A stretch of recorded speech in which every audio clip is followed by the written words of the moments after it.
सभी बच्चे ध्यान दें। आज हम कैपेसिटर के सर्किट संबंधी कुछ क्वेश्चंस करेंगे। ब्लैक बोर्ड पर क्वेश्चन दिया गया है, सभी बच्चे ध्यान दें। एक सर्किट डायग्राम बना है, इसी के ऊपर कुछ प्रश्न किए गए हैं, उनके उत्तर देने हैं। यहाँ पहला क्वेश्चन है, यानी क्वेश्चन नंबर हमारा है calculate in the adjoining figure या एडजॉइनिंग सर्किट। बगल में जो सर्किट दिया गया है इस पर कैलकुलेट करना है। उसका पहला पार्ट है equivalent capacitance of the combination, यानी कॉम्बिनेशन या संयोजन की कुल कैपेसिटी या कुल धारिता। बेटा इधर ध्यान दो, हम एक एक करके सॉल्व करते हैं। यहाँ पर सॉल्यूशन, फर्स्ट पार्ट का सॉल्यूशन दे रहे हैं। इधर पे सॉल्यूशन लिखा हुआ है बेटा, यहाँ पर फर्स्ट पार्ट का सॉल्यूशन दे रहे हैं। ध्यान दीजिए यहाँ पर ये दोनों, अच्छा हाँ पहले तो आपको ट्रिक समझा दें। हमेशा इस तरह के क्वेश्चन करने के बाद ध्यान रखना होगा कि हमें सर्किट को कम करना, यानी उसमें से कैपेसिटर की संख्या नियम के आधार पर, यानी पैरेलल और सीरीज कॉम्बिनेशन के फॉर्मूले लगाकर उसे कम करना है। तो यहाँ दो कैपेसिटर ये सीरीज में है, इनको मिलाकर हम एक करेंगे। तो यहाँ पर हम लिखेंगे चूंकि C2 तथा C3 श्रेणी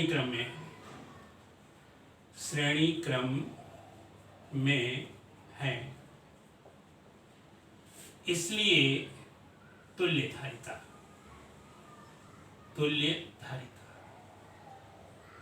अंग्रेजी वाले बच्चे लिखेंगे because C2 and C3 are in series therefore equivalent capacitance, और इसको हम लिखेंगे C dash is equal to, श्रेणी का फार्मूला होता है 1/C is equal to 1/C1 plus 1/C2।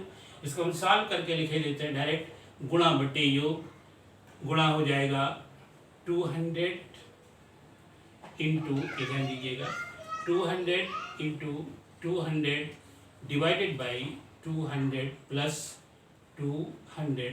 इसको सॉल्व करेंगे तो ये आ जाएगा बेटा 200 इंटू 200 डिवाइडेड बाई 400, और यहाँ पर 2 0 ये कैंसिल हो जाएंगे, और 2 2 जा 4 एंड 2 1 द 2, यहाँ पर ये आ जाता है 100।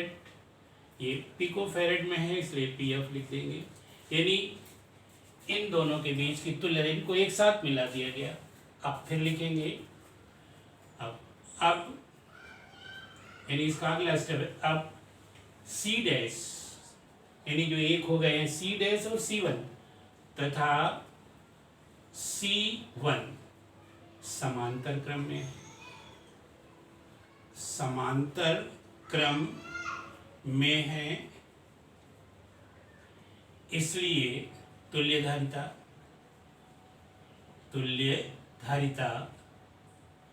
C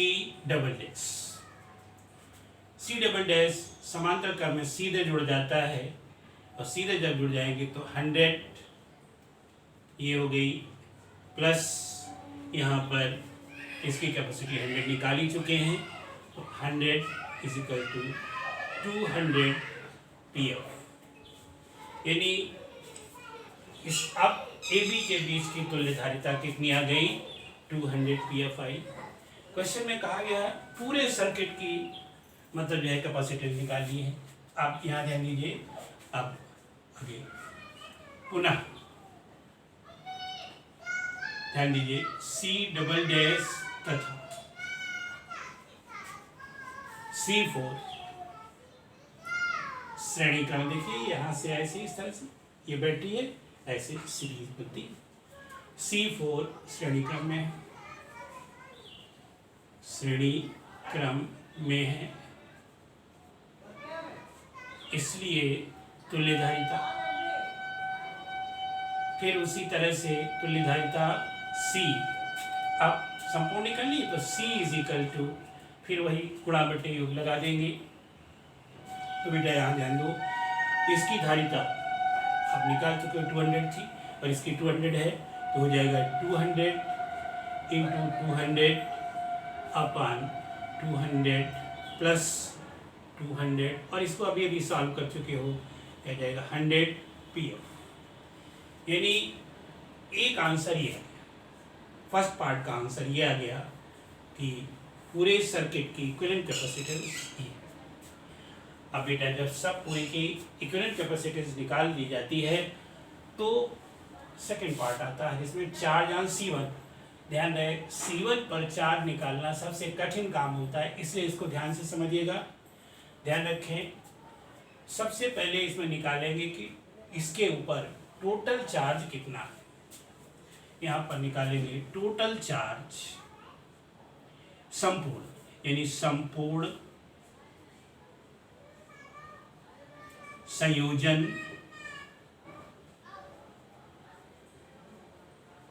पर कुल आवेश।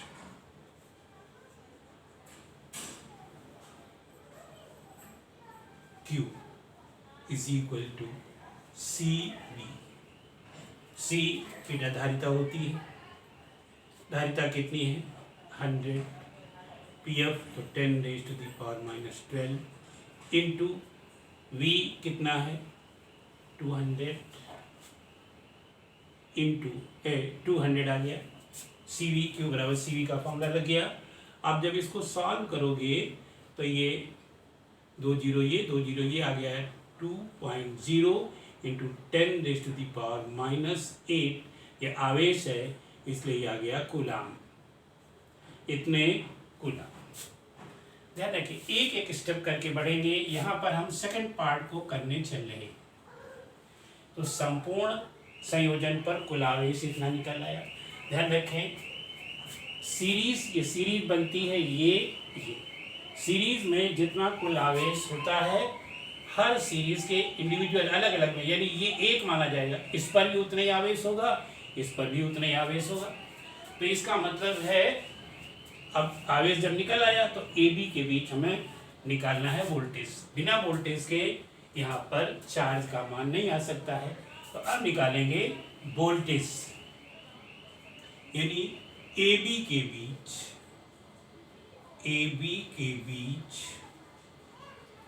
विभवांतर है ना, पोटेंशियल डिफरेंस बिटवीन AB। बेटा ध्यान रखो V बराबर होगा Q यही चार्ज होगा, और फिर इस कॉम्बिनेशन यानी AB के भी ऊपरी कॉम्बिनेशन जो है, ऊपरी कॉम्बिनेशन आपने पढ़ा था यहाँ पर ये C डबल डैश नहीं है, इसे हाँ C डबल डैश ये है, तो ये C डबल डैश ये 200 PF निकला, तो यहाँ पर C डबल डैश लिख देते हैं और Q की वैल्यू है 2.0 into 10⁻⁻8 coulomb divided by capacitance है। मैंने क्या कहा अभी, ये कितनी आई थी इसकी C डबल डैश ये 200 PF यानी 10⁻⁻12। अब बेटा इसको सॉल्व करना है तो इससे ये कैंसिल हो गया तो ये 100 आ गया। अब 100 के 2 जीरो ये हैं तो यहाँ पर 2 जीरो कम हो जाएंगे, यानी 2 प्लस हो जाएगा तो 10⁻10 हो जाएगा, ये ऊपर जाएगा तो यहाँ पर आपका आ जाएगा 10⁻⁻2 नॉट माइनस 10⁻+2 आएगा, ये पॉजिटिव हो जाएगा तो 10⁻+2 तो मतलब कितना हो गया 100 वोल्ट। यानी AB के बीच विभवांतर कितना है 100 वोल्ट। अब AB के बीच जब विभवांतर आ जाता है तो इस पर चार्ज निकालना सरल है। तो बेटा देखिए अब हम चार्ज निकाल लेते हैं, इसलिए C1 पर चार्ज या C1 पर आवेश। बेटा ध्यान दो, फिर दिमाग लगाओ, आवेश Q/V होता है, क्या होता है, और Q आवेश C1 पर आवेश Q निकालना है, C1 पर आवेश Q या कुछ नाम रख दो, एक बार Q आप निकाल चुके हो यहाँ पर हम Q डैश कर देते हैं। Q dash is equal to CV। C इसकी कैपेसिटी हो गई, इसकी कैपेसिटी कितनी है 100 इंटू 10⁻⁻12 इंटू ये इसकी है C1 कह सकते हैं, C1V तो 100 इंटू ये C1 हो गया और V V जो अभी अभी निकाला था आपने, ये निकाला हुआ है, वो 100 है, वो आ गया आपका 100 C1V। और जब इसको सॉल्व करोगे तो ये आ जाएगा बेटा, यहाँ पर 2 जीरो, ये 2 जीरो 4, इससे 4 जीरो, मतलब 4 प्लस हो जाएगा तो ये हो जाएगा 10⁻⁻8 कूलम। ये आपके सेकंड पार्ट का, यहाँ से सेकंड पार्ट शुरू हुआ, यहाँ पर आया C1 पर आवेश। अब इसका थर्ड पार्ट देखिए सभी बच्चे ध्यान से। थर्ड पार्ट बहुत इजी है। थर्ड पार्ट है टोटल कॉम्बिनेशन पर कितनी एनर्जी स्टोर है। तो यहाँ पर संयोजन पर कुल ऊर्जा,